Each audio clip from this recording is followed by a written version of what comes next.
more pleasant than going out for a drive in a classic car and stopping by the river and having a cup of coffee. Yeah. Yeah, you're doing my sales job for me for it's the a tough old life. Yes, yeah.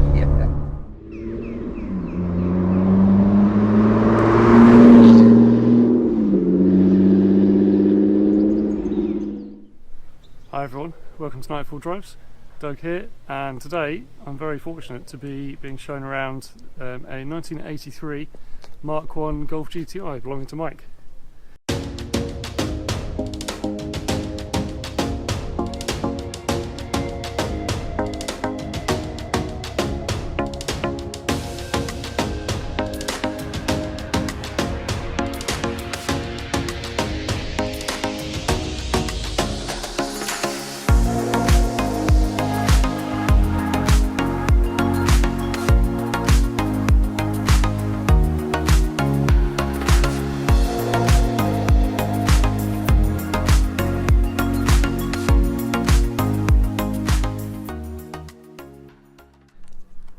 So you might have caught my previous video with Mike on the Triumph 2500. Luckily enough, Mike's got a couple of other interesting cars. This one, less of a practical purchase, more of a sort of long-term sort of. It's a long-term love affair. I was going to say love affair, but yeah. Don't want to be presumptuous. No. But yeah, so this one you've had since new. Yep, absolutely. 16th of July, 1983. We picked it up. Lived in Germany. Picked it up from a garage in a place called Erklenz, North Germany, just outside Mönchengladbach. Yeah, I can remember the day. So yeah, it's very special, and it sort of partly explains why it's left-hand drive. Yes, indeed. Yes, it was a run-out model. They called them the campaign model in England, but it's the run-out model, and it basically had everything on it. So tinted windows, leather steering wheel, sunroof, Pirelli P-alloy wheels, all the bits and pieces. Pirelli edition wheels. Yep. Quite distinctive. Yeah, very. Yeah. And it was well, we'll whisper it. It was the second choice, wasn't it? Yes, it was. Yes, it was. Yes. Yeah. Originally went to order a Scirocco. The Mark II Sciroccos had just come out, and I liked the look of those, so we ordered a Mark II in right-hand drive. And the guy, Heinz Willy Bonsels, the salesman, after about a week, turned around and said, "Sorry, we can't do it in right-hand drive because they weren't geared up for right-hand drive models yet." So he said, "How about a Golf?" And so we looked at the Golf, and they said, "We're going to have to stop now because this person is coming to see us, or me." You ready to rumble? So yeah, the perils of doing it on the driveway. Yes. We were politely interrupted, but where were we? So the Mark II Scirocco. Yeah, Mark II Scirocco. Yeah, that's it. Yeah. So we ordered a Mark II Scirocco, right-hand drive, and about a week later, the guy said, "Sorry, we're not geared up for right-hand drive production yet. Why don't you try Golf?" So we took the Golf out, and we thought, well, actually, this is more practical than the Scirocco, and actually, it went a bit better than the Scirocco as well. And so we thought, yeah, okay. So we went back, ordered a right-hand drive Golf, and a week later, he came back to me and said, "Really sorry, but it's the end of the line run out, and we're not doing right-hand drives anymore." So in the end, cut a long story, a boring story short, we bought a left-hand drive car with the intention of selling it 2.5 years later, just before we came back to England. And buying a new one, but we never quite did the selling bit. So we've had it since then. So part of the family now. Yeah, and well, I guess you didn't expect it to become such a cult classic that it is. No, absolutely. It's I've been very fortunate in that respect. I'm slightly biased, but I do understand why they're a classic, and they're still seriously good fun to drive. Not quick by today's standards, but still good fun to drive if you pick it up by the scruff of the neck and chuck it around. Still does it. I mean, I should know this, but what's the engine there? It's 1800 GTI, so it's 112 brake horse, fuel injection, mechanical fuel injection, which is nice because you can fiddle with it. It's not all computerized, quite basic really, especially by today's standards.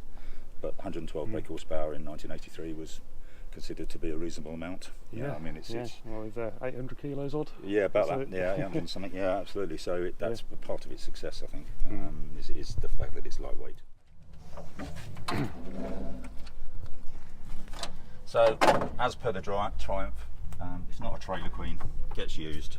and abused. So it's not all sparkly shiny, but it's relatively oil-proof and relatively clean. Yeah. So, and mechanically well looked after. Yeah. I mean, it's not hard to look after it, to be honest with you. It's not like today's cars. So it's yeah. Yeah. Is that chassis brace standard or no? Chassis brace is extra. And to be honest with you, I don't know whether I put it on to make a difference or whether I put it on because I'm a poser. But they say it makes a difference. That's probably beyond my driving skills to notice. It certainly looks the part. Yeah. It's adjustable as well, I guess. It is. Yeah. Well, let's take her out on the road, shall we? Absolutely. Let's do it.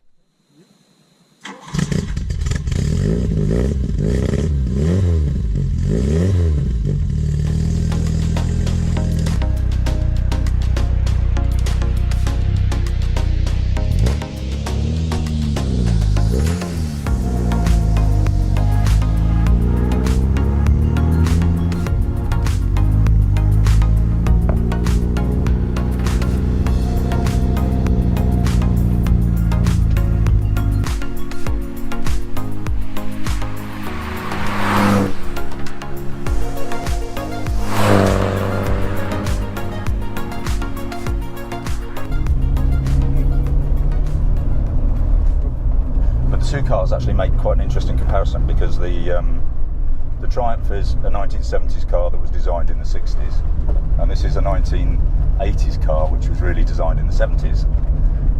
And that decade, it makes a huge difference. It drives totally differently. It's much more like a modern car than the Triumph is. Yeah, production line, mass produced. Yeah. Well done. Road wasp. Yes. Yeah, they do seem to take on a big leap every decade. Yeah. It's the build quality and refinement. Yeah. And these days efficiency. Yeah. I guess this is quite a bit more efficient than the Triumph though. Oh yeah. The weight Yeah. I mean the Triumph, 23, 24 round town, miles per gallon, 28, 29 if you're lucky on a long run. Yeah. This one, on a long run, if you keep it down to 70, you'll be looking at 38 miles per gallon. Yeah. And it's big engine, small car syndrome. But it is, and it's got fuel injection, which of course helps a lot. Yeah. Yeah, that's about what I get from the Mazda, the MX-5. Yeah. High 30s, 40. Yeah. Oh, it's amazing, really. Yeah.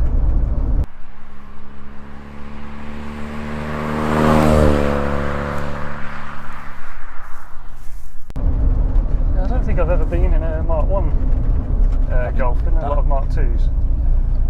Yeah, it's very compact. It's compact. It's compact and bijou. That's the advert used to say. But it's I mean, we looked at Mark II Golfs before we came home from Germany, and I just didn't like them. I mean, they're a better car. You know, they're far more complete as a car. They're not as crashy and bangy, and but they're more grown up. But I just like this better, so we kept it. Yeah. I guess because it's so narrow, the left-hand drive aspect doesn't really matter as much. When we first came back from Germany, it didn't matter at all because the performance of the car. We came back in '87, and the performance of the car in '87 was strong. And so there wasn't still, certainly from a saloon car point of view, there wasn't still very much around that could hold its own against it. Nowadays it's more of a problem because nowadays it's quick enough, but you get your grandma's shopping trolley will be as quick as this is. And so if you're pushing on and you're trying to overtake, then it becomes more of a problem because everything's going that bit faster. Yeah, I see. It's still, I imagine it's pretty. It's 0 to 60 in 9 seconds or something. It was at 8.2, something like that, which made it quicker than day.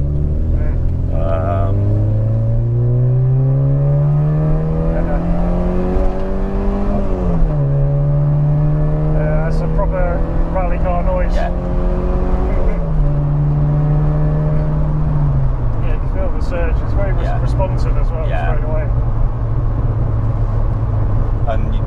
compared to a turbo where you get not a lot beneath about 2,500 revs, and then it all comes in.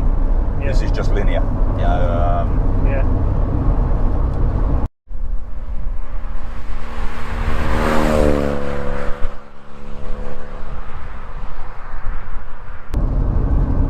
Did you get it converted back to miles or? No, it's kilometres. Yeah. This is what it's always been.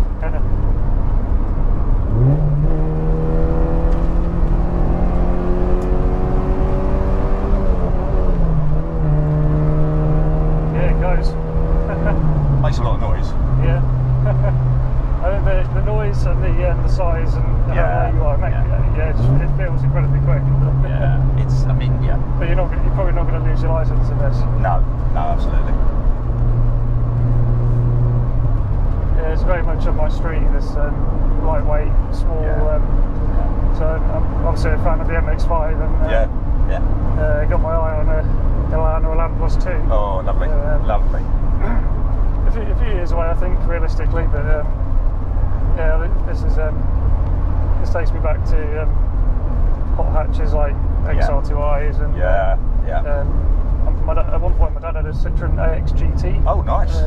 They were good. They were really lightweight. It was hilarious around roundabouts. But this is really the proper one, isn't it? I use it to go to work in and come back, and at the end of the day, I come back with a smile on my face. Yeah, you can have a rubbish day at work, and you can get in this, and you can have a blast on the way home without actually being stupid. And you come back with a big grin on your face. Yeah. So, and lots of people like it, especially youngsters. Actually, young guys. It's I think what happened was VW Beetles became very much an in thing several years ago, and then when the Beetles kind of dried up, everybody moved on to the Golf, and so the amount of people that stop you, talk to you, and actually a lot of it is 20-something-year-olds. So you can do a lot of modifications, can't you? Yeah, you can do. But again, I'm fortunate because it's become a desirable thing. You spare parts for it. You can pick up spare parts very easily. There's a couple of specialist centres, and they'll do most things. And whereas the Triumph has been what I would call a rolling restoration, so I've done bits on it as it needed, and got it to a level where I could use it. But then, as I said, I think probably we said before, there's always a list of jobs to do on it. This I took off the road for about a year when it got tatty around the edges, and so we put new wings on it, new slam panel, new rear valance, bits like that. Made sure that it was 100% solid. I was going to say, when I was looking around earlier, I didn't see any signs of any rust or anything. The sills look really good. It's 100%. Yes. And so, to be honest with you, I just get in it and play with it. Do the odd bit on it every now and then.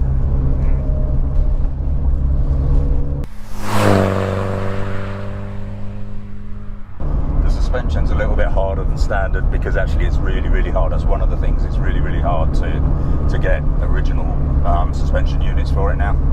And so you buy, there's aftermarket ones, which is this has got on it. But they're, it's I don't know, a few mil lower and a bit stiffer. Yeah, you can't really, the aftermarket ones, you struggle to get anything that's designed for 100% comfort or anything like that. No, it's not where the market is, I suppose. Yeah, I put on some upgraded shocks on the MX-5 and they were adjustable, and so I've got them set as high as they'll go and as soft as they'll, or tuned to be soft, and still a little bit firmer than standard. Actually, it is very comfortable.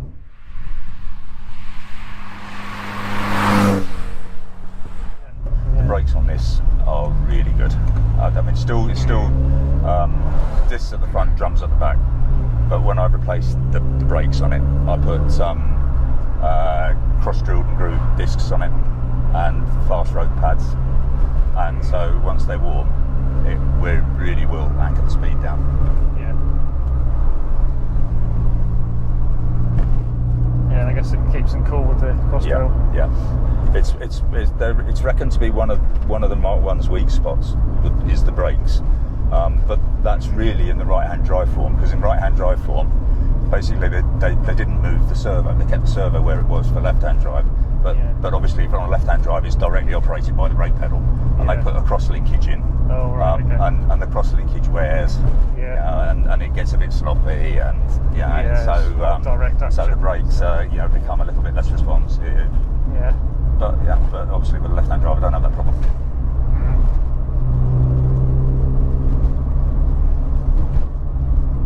It's also a remarkably good tow car. We used to have caravans, and we towed caravans around Europe when we lived in Germany. And it's got a reasonably close ratio box on it, and it's got a fair old amount of torque. So it pulls really, really well, I have to say. Yeah, I was surprised to see a tow bar on it actually. Yes. Bit of rear protection as well. Yeah, that's right. Yeah. Always useful. I don't know if there's anywhere in mind for a cup of tea. Cup of coffee. If we're driving to Ely down by the river. Yeah, lovely. If you want, and park up, and there's a nice pub there. We can have a cup of coffee. That'd be lovely. Yeah, I think we should have time, I guess. With, loads of fun. On a day like today. Yeah.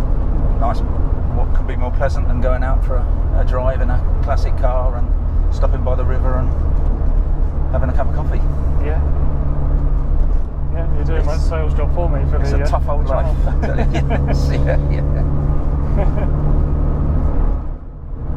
I do love the golf ball gear knob. Yes. It's a classic touch. Yeah. See, the Germans do have a sense of humour. Yeah. Yeah, seats are lovely and soft as well. Yeah, they're okay, actually, I have to say. They hold you in as well. Yes, they do. They hold me in more than they used to, but I think that's me getting fatter rather than the seats getting better. It's the seats moulding to the driver. Yes. Yeah, the biggest thing you notice, I think, as well, is the lack of aircon. Oh, God, yeah, I have to say. I mean, normally I'd have the sunroof back and the windows down on this. Yeah. Never use the radio. I just like listening to the car. Yeah. But and then it's not so bad. But obviously that will mess the audio up now. So yeah, well, I think we've got. We can give it a go if you want. I'll give it a go. Get the sunroof, get some air in. That'd be nice. Yeah, it's probably the lighting's going to confuse it and the audio, but I think it's not too loud actually. Just a little bit of buffeting.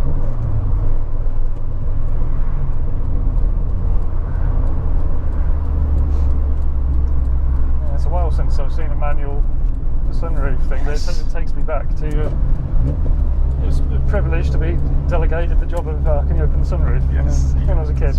Yeah. It was an exciting toy back in the day. Oh yeah.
Automatic blipping in the downshifts.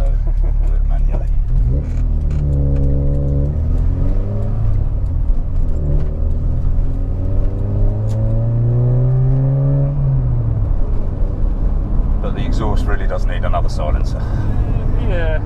I think it's there the whole time, isn't it? Yeah. Yeah. Yeah. So I can imagine on the motorway. That's when he wears you down Yeah. in the end. Yeah. Yeah, that's where my MX-5 exhaust at the moment is lovely the whole time, apart from on the motorway between 60 and 70. Yeah, it always seems through that area, doesn't it? Yeah. It resonates, I think. It just kind of gets you in the end. I find myself changing down a gear to get the revs up and then it quiets down. Yeah.